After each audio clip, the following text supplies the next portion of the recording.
Next question of importance is, how do the communists promote socialism? Certainly it takes far more than a mere declaration of intent, more than writing a few books. How can they bring it off, especially when there are so few of them?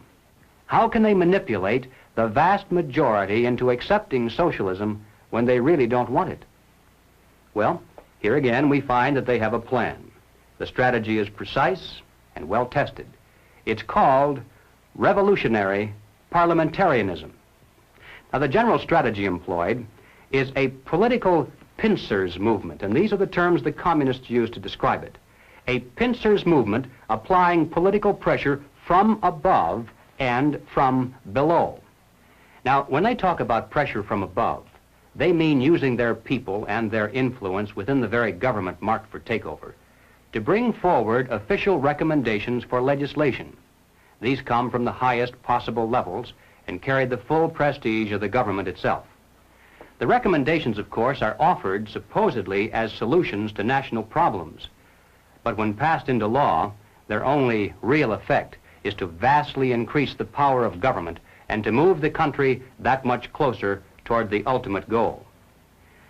The pressure from below, then, involves using their influence over the various mass membership organizations of the country to create the appearance of great popular support for these recommendations. Of course, the members of those organizations must never suspect that they're being used to promote the communist program. Now, the silent majority, the average person with no particular axe to grind, is caught right in the middle.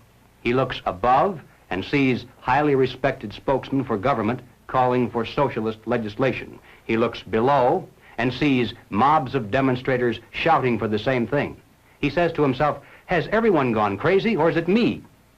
Now, he's still in the majority, of course, but he doesn't know it. He thinks he's helplessly outnumbered, and he bows to what he thinks is the democratic will of the majority. All that remains, then, is for the duly elected legislators to place their own careers and political expediency above the best interests of the nation, to yield to this political pressure and pass the legislation into law.